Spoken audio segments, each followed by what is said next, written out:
Hello, yes, great and glorious Nick Dutch here yet again. Just want to talk about the spiritual way of life for the moment, because I find it interesting that people talk about a spiritual way of life as some kind of alternative to a materialistic way of life, which is very interesting. When you're in a state of abject poverty, which I've been in before, okay, literally, and your sole concern, the sole thing which occupies your mind, is how the hell are you going to get enough money to be able to get some food into you. The last thing that you become is spiritual. You become bad, you do naughty things, you lie so you can get a few pounds here and there. That's just the way it is. It's not a question of being good. There's no veneration of poverty. There's nothing wonderful about being poor and starving and not being able to pay your bills. But that happens in life sometimes. Sometimes you're in a position whereby it's more or less impossible to survive. The other end of the spectrum is to have tons of money. I mean, this is like the thing which goes around in my head. You know, why is a less spiritual way of life equated with poverty? The bottom line is, it's not possible. When I was truly abjectly poor, when I was truly unable to survive, I mean, at the moment, normally I can pay all my bills, I can eat every single day, I don't have a wild wreck of social life, you know, I go to like a prayer meeting once in a while, and that's more or less it. I live a very quiet life. I can afford to survive just about under most circumstances. But it's because I can afford to survive that I can therefore contemplate my life. I can contemplate the life of other people. Think about it like this.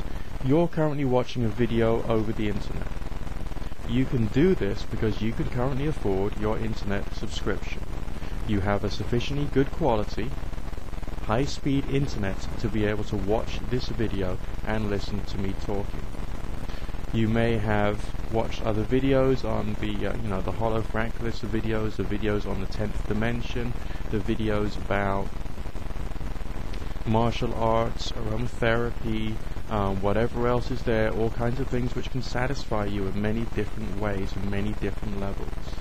And all of these have come to you via the grace of your broadband subscription. It is not free, it's not free as the air that you breathe. You've also been able to access this with the help of your computer, and if you're also broadcasting on YouTube, your digital camera as well. All of these things have cost you money. These are the basic prerequisites for you to be able to interact with people via the new digital medium of the internet, so that you can then access online spiritual websites, so that you can then access videos, online text, and essentially do for your soul what you need to as a result of money. The other thing that some people say is a self-sufficient life would be more spiritual. But think about it. If you were to live a self-sufficient life, you'd have to be able to afford the land and any taxes on the land. You'd have to be able to afford your wind generation and the installment of the same, plus the battery power to store the electricity, plus maybe a generator and the biodiesel to power your generator, plus, I don't know, hydrogen making and all the rest of it. You'd have to be able to afford seed and supplies, possibly fertilizer, and all the food you need to feed your chickens and your pigs, so that you could then afford to be able to live the self-sufficient life. Your mind would probably be taken up with how are you going to afford the feed for the chickens and the pigs and all the rest of it. Your mind would probably be obsessed with these things. So would that really be a spiritual life? Possibly, but possibly not. Some people say that living with the seasons is a spiritual way of life. But for that, you've got to have the time to be able to do the celebration, contemplation, and meditation, which means you don't just have to have the money to be able to survive, you also need the time. My proposal to you guys is that to live a spiritual life, it's a bit like timeshare. It's a bit like multi-channel television. It's a bit like any other subscription service. You've got to have a sufficient quality of income to be able to afford it, plus the sufficient quality and quantity of free time to be able to do and follow spiritual pursuits. In short, in today's modern society, the spiritual life is almost, and I would say almost, like a status symbol.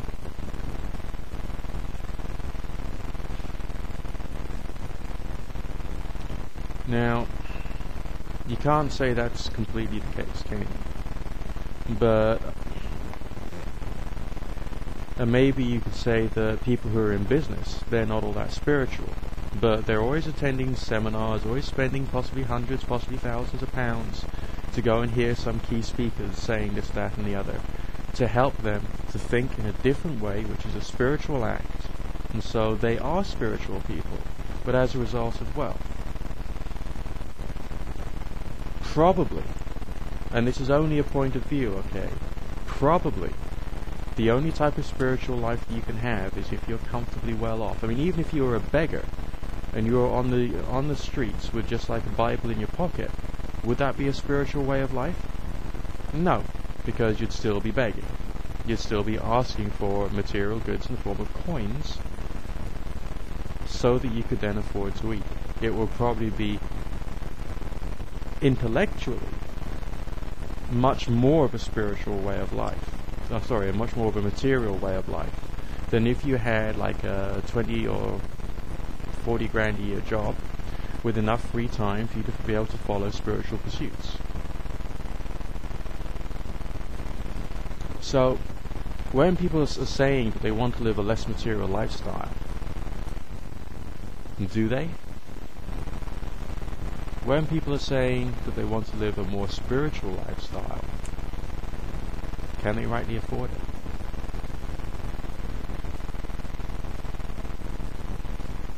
Okay, speak to you again soon.